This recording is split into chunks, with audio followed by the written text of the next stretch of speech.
Good morning बच्चों। 11th class है, ये आपकी हिंदी की क्लास है और हिंदी की जो बुक है वो बालाजी पब्लिकेशन की है। आप सभी बच्चे बालाजी पब्लिकेशन की किताब खरीद लीजिए। इसके बाद ये आपका विषय सूची है जिसमें सबसे पहले है गद्य खंड, फिर काव्य खंड, इसके बाद कथा साहित्य, फिर है खंड खा में संस्कृत खंड, व्याकरण खंड जिसमें संधि, शब्द रूप और परिचय, विभक्ति परिचय, फिर काव्य सौंदर्य, इसके बाद है हिंदी व्याकरण। तो आप सभी बच्चे बालाजी पब्लिकेशन की बुक खरीद लीजिए। आज सबसे पहले हम आपको काव्य खंड से पाठ पहला संत कबीर दास जी का जीवन परिचय पढ़ाएंगे। इस जीवन परिचय को आप अपनी कॉपी में लिख लीजिए। कबीर के जीवन से संबंधित विभिन्न तथ्यों की प्रामाणिकता संदिग्ध है।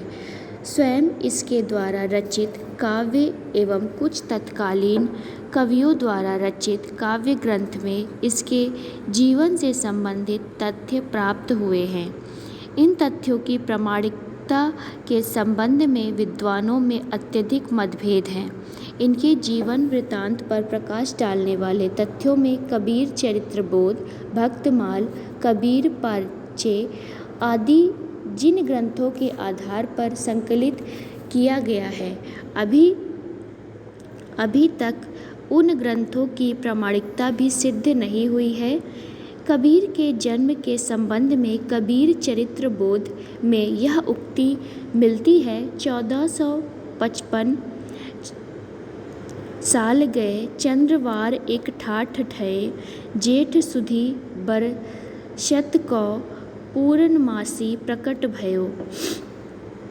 महान कवि एवं समाज सुधारक कबीर का जन्म काशी में सन 1398 ईस्वी में हुआ था।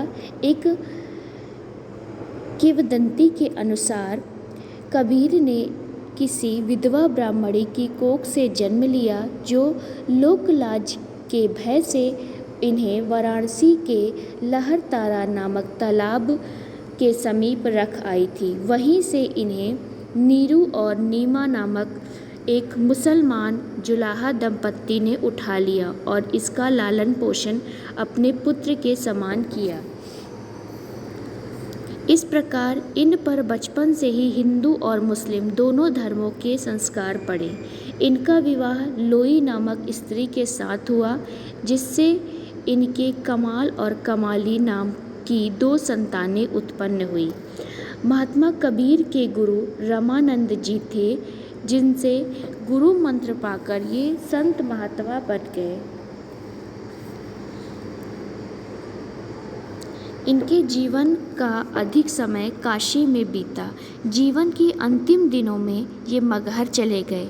कबीर की मृत्यु के समय के संदर्भ में विद्वानों में भी मतभेद हैं। अधिकांश विद्वानों के अनुसार इनकी मृत्यु मगहर में सन 1518 ईस्वी में हुई।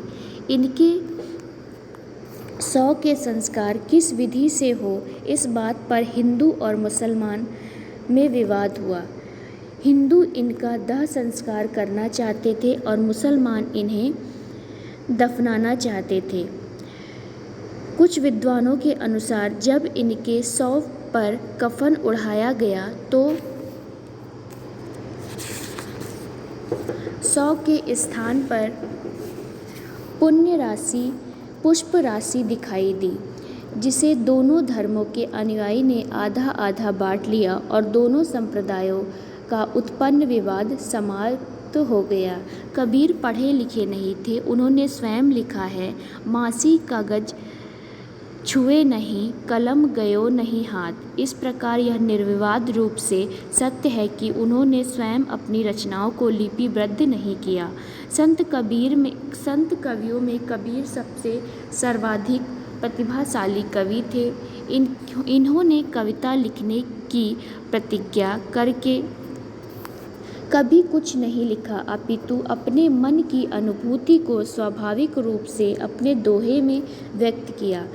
इन्हें अलंकारों एवं पिंगल शास्त्र का ज्ञान नहीं था तथा इनकी काव्य अनुभूति इतनी प्रबल है कि वह पढ़ने तथा सुनने वाले के हृदय में रोमांचित कर देती है।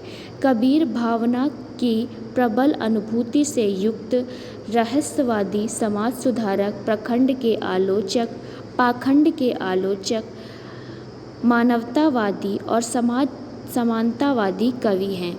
इनके काव्य में दो प्रवृत्ति मिलती है। पहला कि ये गुरु एवं प्रभु शक्ति, विश्वास, धैर्य, दया, विचार, क्षमा, संतोष आदि विषयों पर रचनात्मक अभिव्यक्ति तथा दूसरी विशेषता कि इन्होंने धर्म, पाखंड, सामाजिक कुरीति आदि के विरुद्ध आलोचनात्मक अभिव्यक्ति देखने को मिलती है। इस प्रकार दोनों ही काव्यों में कबीर की अद्भुत प्रतिभा का परिचय मिलता है। कबीर की प्रमुख रचनाओं में बीजक, कबीर ग्रंथावली और कबीर वचनावली संग्रहित है। कबीर की वाणियों का संग्रह बीजक नाम से प्रसिद्ध है, जिसके 3 भाग हैं, साखी, सबद और रमैनी। साखी में कबीर की शिक्षा और उसके सिद्धांतों का निरूपण अधिकांशतः साखी में मिलता है। यह दोहा छंद में लिखा गया है। सबद, इसमें कबीर ने गेय पद संग्रहित है। गेय पद होने के कारण इसमें संगीतात्मकता पूर्ण रूप से विद्यमान है। रमैनी, इसमें कबीर के रहस्यवादी एवं दार्शनिक विचार व्यक्त होते हैं और इसकी रचना चौपाई छंद में की गई है। कबीर ज्ञान मार्गी शाखा के कवि थे। इनके अनुसार ज्ञान और योग की साधना से ही उन्हें उस परम ब्रह्म का साक्षात्कार संभव है। अतः इन्होंने ब्रह्मांडांबर का विरोध करते हुए मन से परमात्मा का ध्यान रखने का उपदेश दिया।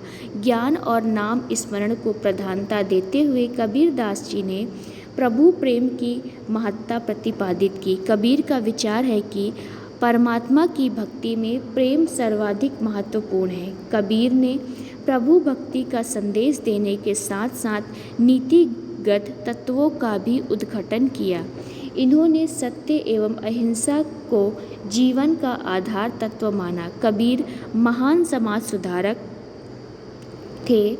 इनके समकालीन समाज में अनेक अंधविश्वास, अंडांबर, कुरीति तथा विविध धर्मों का बोलबाला था। कबीर ने इन सब का विरोध करते हुए समाज को एक नई दिशा देने का प्रयास किया। इन्होंने जाति पाति के भेदभाव को दूर करते हुए शोषित जन के उद्धार के लिए अपना स्वर मुखर किया।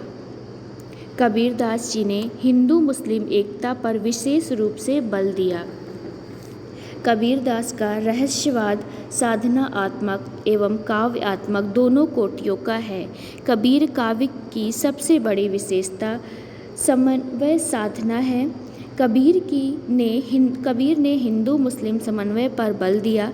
कबीर ने शंकर के अद्वैतवाद, इस्लाम के एकेश्वरवाद, बौद्ध का अहिंसावाद, वैष्णव का अवतारवाद तथा सूफियों का प्रेम भाव में समन्वय स्थापित किया।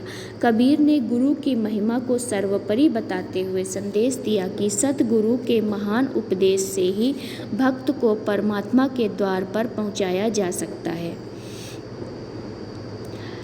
कबीर पढ़े लिखे नहीं थे। इन्होंने तो संतों के सत्संग से ही सब कुछ सीखा, इसलिए इनकी भाषा साहित्यिक नहीं हो सकती। इन्होंने व्यवहार में प्रयुक्त होने वाली सीधी सादी भाषा में उपदेश दिया। इनकी भाषाओं में अरबी, फारसी, भोजपुरी, पंजाबी, बुंदेलखंडी, ब्रज, खड़ी बोली आदि के शब्द मिल ही जाते हैं। इसी कारण इनकी भाषा को पंचमेली खिचड़ी या फिर सिंधु कक्कड़ी भी कहा जाता है। इसके बाद कबीर के अलंकार को स्वाभाविक प्रयोग किया गया। इन्होंने अलंकारों को भी थोपा नहीं। कबीर के काव्य में रूपक, उपमा उत्प्रेक्षा, अनुप्रास, अतिशयोक्ति आदि अलंकार का प्रयोग हुआ है। कबीर को दोहा और पद अधिक प्रिय है। इन्होंने साखी में दोहा तथा सबद व रामायणी में गेय पद का प्रयोग किया। कबीर के काव्य में प्रतीकों की अधिकता है।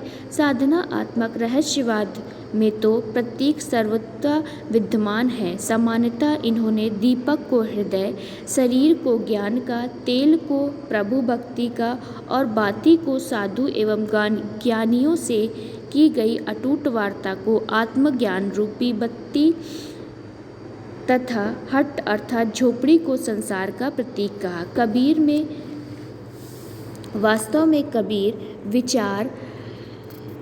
वास्तव में कबीर महान विचारक, श्रेष्ठ समाज सुधारक, परम योगी और ब्रह्म के सच्चे साधक थे।